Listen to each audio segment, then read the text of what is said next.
teman yang saya banggakan. Perkenalkan, saya Rizka Ramdiani Lisa Adah dan saya akan menemani kalian semua untuk menyimak dalam acara ini. Pada kesempatan yang istimewa ini, kita akan mendengarkan sebuah kisah inspiratif dari salah satu sosok terbaik yang ada di sekolah kita. Beliau adalah teladan nyata dari dedikasi, semangat, dan inovasi yang tak pernah padam.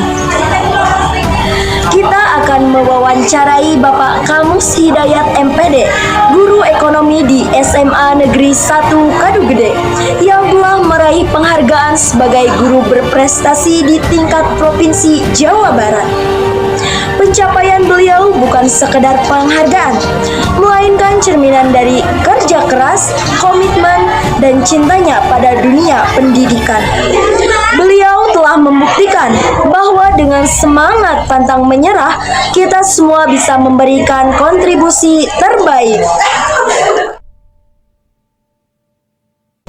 Baik, jadi di sini kami sedang bersama Pak Kamus, yaitu salah satu guru berprestasi di tingkat Provinsi Jawa Barat.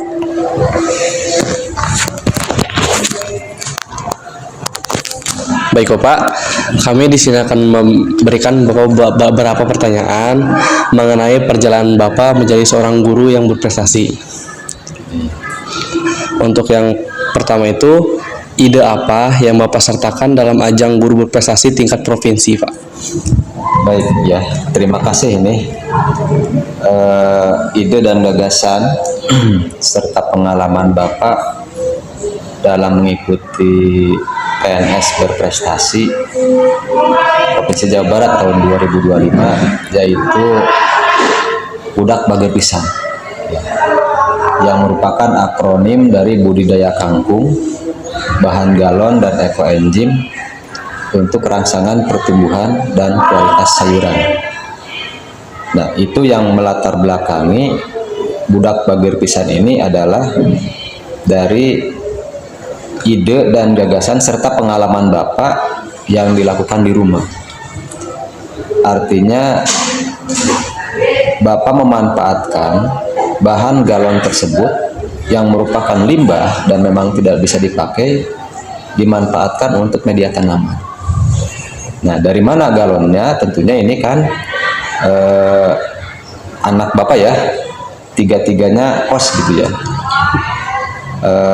Mereka itu berlangganan air galon, ya, terutama mineral, ya, yang mana galonnya tersebut tidak bisa dimanfaatkan. Nah, kesempatan itu Bapak gunakan ya untuk pembuatan budidaya kangkung dengan memanfaatkan media tersebut.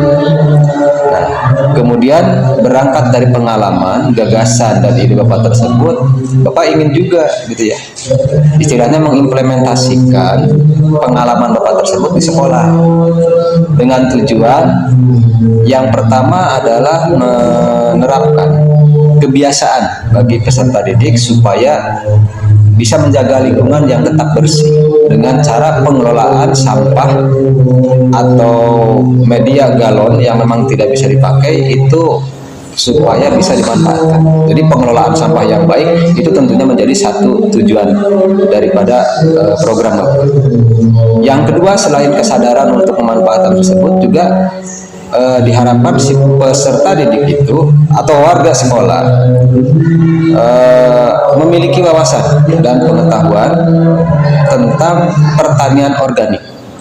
Jadi kadang-kadang kita kan kalau berpikir bertani itu seolah-olah harus ada lahan yang luas, tetapi ternyata dengan pemanfaatan media galon bekas itu bisa kita manfaatkan untuk pertanian, sehingga pertaniannya lebih mengarah ke pertanian organik yang memanfaatkan lahan-lahan yang sempit tapi bisa untuk menghasilkan. Nah, kemudian selain itu pengalaman Bapak tersebut juga ini dengan harapan diimplementasikan di sekolah, yaitu adanya kesadaran untuk gemar menanam, gitu ya. Itu barangkali yang menjadi pengalaman Bapak untuk mengikuti inspirasi ya guru berprestasi di Jawa Barat itu. Untuk yang selanjutnya Pak, di mana Bapak mengembangkan potensi sehingga mampu menjadi guru berprestasi? Sebenarnya pengembangan untuk kegiatan-kegiatan yang inspiratif ya itu berawal dari pengalaman pribadi tentunya. Seperti di rumah gitu ya. Itu banyak barangkali pemanfaatan terkait dengan implementasi dari budidaya kampung tersebut ya. Sebagai contoh, sebagai pupuk di rumah tangga juga ada kelebihan-kelebihan atau sisa-sisa dari buah-buahan, kemudian ada sisa dari sayur-sayuran. Nah, itu dimanfaatkan untuk pembuatan ekoenzim sebagai pupuk ya, sebagai pupuk cair. Berangkatnya di rumah ya. Nah, kemudian diimplementasikan di sekolah dengan harapan si peserta didik juga bisa istilahnya untuk mempraktekkan. Bahkan harapannya tidak peserta didik, melainkan orang tua dan masyarakat pada umumnya itu bisa mempraktekkan. Jadi di mana saja barangkali bisa di rumah gitu ya, mulai dari rumah, sehingga harapannya bisa menyeluruh gitu ya, sehingga masyarakat secara umum pun juga mau mempraktekannya gitu. Itu berangkat dari rumah. Soal tempat saya kira bisa memanfaatkan untuk tempat-tempat yang tidak terlalu luas lah. Di rumah Bapak juga paling di lantai atas gitu ya, di pekarangan-pengarangan gitu. Mulainya dari ya step by step, sedikit, lama-lama sekarang sudah menjadi banyak. Nah, intinya saya kira untuk pemanfaatan lahan bisa dilakukan di rumah, dan untuk di sekolah malah lebih leluasa lagi. Itu barangkali ya. Yang selanjutnya Pak, siapa yang memotivasi Bapak sehingga dapat mencapai posisi seperti saat ini? Motivasi ya, barangkali yang memotivasi Bapak itu adalah anak-anak Bapak ya. Jadi Bapak bisa melakukan hal ini karena memang ada motivasi dari anak Bapak, terutama ya saking gimana ya, melihat anak Bapak itu saking ingin memberikan bahwa dalam hidup ini yang paling utama adalah motivasi. Jadi gara-gara anak Bapak mencoba untuk melakukan hal-hal yang positif gitu. Jadi untuk mendidik lah gitu. Itu yang menjadi motivasi Bapak supaya hal ini bisa ditiru gitu ya oleh anak Bapak gitu. Jadi tentunya itu yang pertama. Yang kedua tentunya juga ini banyak mereka di tahun-tahun sebelumnya, terutama PNS ya yang berprestasi, dan itu luar biasa. Orang-orang hebat gitu ya, orang-orang hebat yang memiliki ide, gagasan, inovasi gitu ya. Nah, barangkali melihat dari figur-figur mereka yang sudah mengalami dalam soal PNS berprestasi, itu menjadi satu ide juga bagi Bapak. Bapak juga menjadi termotivasi. Kenapa tidak orang lain bisa menjadi PNS berprestasi? Kenapa tidak Bapak juga pasti bisa kan? Nah, itu yang menjadi motivasi Bapak. Dan yang paling utama tentunya, ini yang paling utama, itu motivasi yang muncul dari internal, dari dalam diri sendiri. Itu yang menumbuhkan apapun kegiatan yang Bapak lakukan itu munculnya dari dalam diri gitu ya. Jadi motivasinya dari dalam diri. Kalau soal motivasi terkait dengan penghargaan atau dalam bentuk reward, itu saya kira itu bukan satu bentuk motivasi yang paling utama. Karena itu mah hanya bentuk bonus gitu ya. Memang ada penghargaan dan sebagainya. Nah, itu pun juga menjadi motivasi bagaimana Bapak bisa mencapai penghargaan tersebut gitu. Tapi yang paling utama bukan itu tujuan Bapak ya. Paling tidak Bapak ingin mengembangkan ide ini supaya bisa diterapkan di masyarakat, khususnya di warga sekolah gitu ya. Itu barangkali motivasi Bapak. Untuk yang selanjutnya Pak, apa tantangan yang Bapak hadapi selama proses hingga menjadi PNS berprestasi? Banyak ya. Tantangan yang Bapak hadapi banyak.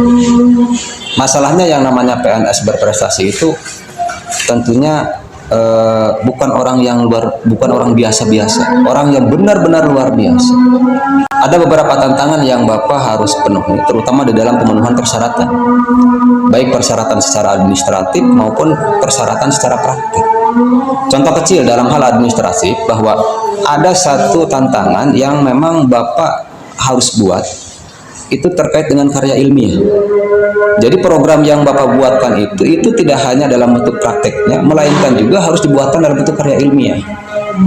Yang mana karya ilmiah tersebut itu harus mendapatkan hak cipta. Ya dari haki gitu kan. Nah itu yang menjadi tantangan bagi Bapak. Artinya bahwa betul-betul yang namanya PNS berprestasi itu diakui secara kelembagaan yang sah dari Kementerian Hukum.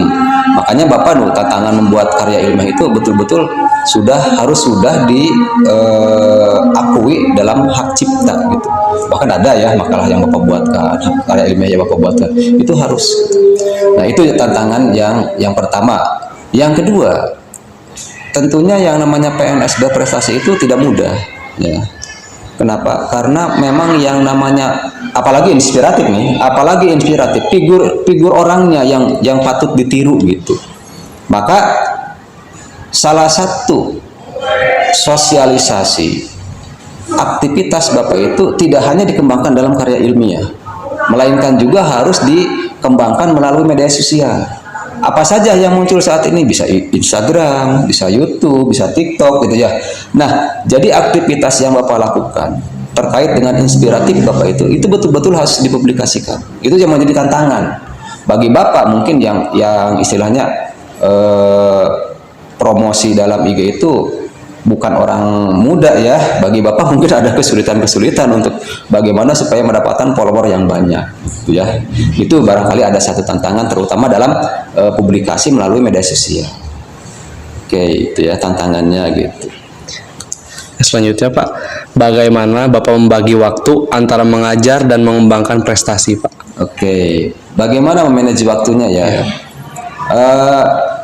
PNS berprestasi bukanlah seseorang yang disebut meninggalkan kelas. Tapi bagaimana kita upayakan bahwa pekerjaan mengajar bagi Bapak itu merupakan satu kewajiban Bapak. Ya. Tetapi kan tidak selamanya Bapak ngajar. Ada hari-hari libur, gitu ya. Apakah hari Sabtu atau mungkin ada jam-jam kosong. Itu Bapak coba manfaatkan untuk menggali inovasi-inovasi dan sebagainya. Nah, terkait dengan ide dan gagasan yang Bapak lakukan, itu Bapak mengisi di luang-luang yang waktu kosong tadi. Misalkan Sabtu, Minggu ya, tidak selamanya untuk keluarga, tapi Bapak coba terapkan untuk misalkan budidaya kangkung gitu kan. Nah, jadi pembagian waktunya itu betul-betul memanfaatkan waktu luang. Tidak dalam artian meninggalkan kelas. Jelek dong PNS berprestasi masa meninggalkan kelas kan gitu ya, gitu. Makanya tetap Bapak melakukan itu di luar jam ya. Di luar waktu-waktu jam wajib Bapak ngajar gitu ya. Jadi ada waktu-waktu luang lah gitu. Yang selanjutnya Pak, kapan Bapak merasa bahwa pengalaman sulit dalam mengajar justru membentuk Bapak hingga menjadi seperti saat ini? Kapan ya? Kalau kapan pertanyaannya waktu berarti ya. Pengalaman mengajar yang sulit dan itu menjadikan Bapak mencoba untuk Membentuk Bapak lebih baik lagi Pak. istilahnya keluar dari zona nyaman. Oh iya Pak. Nah gitu kan, keluar dari zona nyaman. Tantangan yang Bapak rasakan itu di awal pada saat Bapak menjadi guru ya. Belum lulus sih. Tahun 2003, 2004 Bapak masih kuliah. Nah, tentunya itu menjadi guru baru ya. Yang pada saat itu Bapak diberikan tanggung jawab untuk mengajarkan teknologi informasi komputer lah, yang notabene pelajaran tersebut itu menjadi satu tantangan bagi Bapak untuk terus bisa keluar dari zona nyaman untuk menguasai teknologi. Dengan diberikan tugas seperti itu, maka Bapak mau tidak mau harus belajar terkait dengan teknologi informasi, yaitu salah satunya komputer. Dan dari kegiatan tersebut di tahun 2004 ternyata banyak hikmah yang Bapak ambil. Yang tadinya Bapak tidak tahu komputer, terkait dengan teknologi dan sebagainya itu tidak tahu, sampai karena mempelajari itu akhirnya Bapak bisa bangkit ya. Bisa bangkit sehingga apapun yang terkait dengan teknologi itu dipelajari oleh Bapak. Dan itu memang memudahkan dan sangat membantu gitu ya. Apalagi dalam hal terkait dengan PNS berprestasi itu wajib loh IT, wajib informasi dalam bentuk TIK gitu ya. Kenapa? Kita tidak bisa tanpa penguasaan teknologi mengikuti perkembangan zaman. Apalagi saat ini ya, meleknya teknologi, kalau tidak diikuti oleh guru maka istilahnya tidak akan bangkit. banyak guru-guru yang memang sudah nyaman dan tidak mau mempelajari terkait dengan teknologinya. Nah, makanya nggak mau untuk mengikuti hal-hal yang lomba-lomba yang istilahnya berkutat dalam bidang teknologi, itu nggak mau. Tapi Bapak justru malah senang. Nah, itu waktu Bapak diberikan kesempatan untuk menguasai teknologi pada saat mengajar, gitu ya. Untuk yang lain-lainnya insya Allah nggak ada istilahnya tantangan yang terlalu mengganggu Bapak gitu ya. Insya Allah untuk yang menjadikan Bapak bangkit itu adalah dari pertama diberikan tugas, yaitu mengajar mata pelajaran komputer atau teknologi informasi. Itu barangkali ya. Mungkin sekian Bapak pertanyaan-pertanyaan dari kami.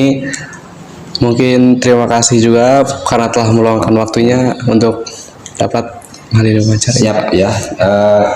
Terakhir barangkali ya, kalau misalkan terkait dengan inspirasi Bapak, apa sih? Boleh dilihat di YouTube Bapak gitu ya. Lihat di channel Kamus Hidayat. Kemudian IG Bapak juga ya di @kamushidayat. Guys, pokoknya nama @kamushidayat, baik mau TikTok, mau IG, mau YouTube, itu lihat di sana ya. Insya Allah mudah-mudahan bermanfaat bagi Anda ya, bagi masyarakat pada umumnya ya. Kenapa? Karena inspirasi itu sebaiknya diikuti oleh banyak orang. Iya. Itu barangkali ya pesan Bapak. Oke. Terima kasih kepada Bapak Kamus Hidayat MPD atas inspirasi yang sangat luar biasa. Semoga kisah dan pencapaian yang telah disampaikan dapat memberi semangat baru bagi kami para siswa-siswi untuk terus belajar dan berprestasi. Dan semoga apa yang Bapak raih bisa menjadi motivasi bagi kita semua untuk selalu memberikan yang terbaik, baik di dalam maupun di luar sekolah. Demikian acara kita hari ini, sampai jumpa di kesempatan berikutnya.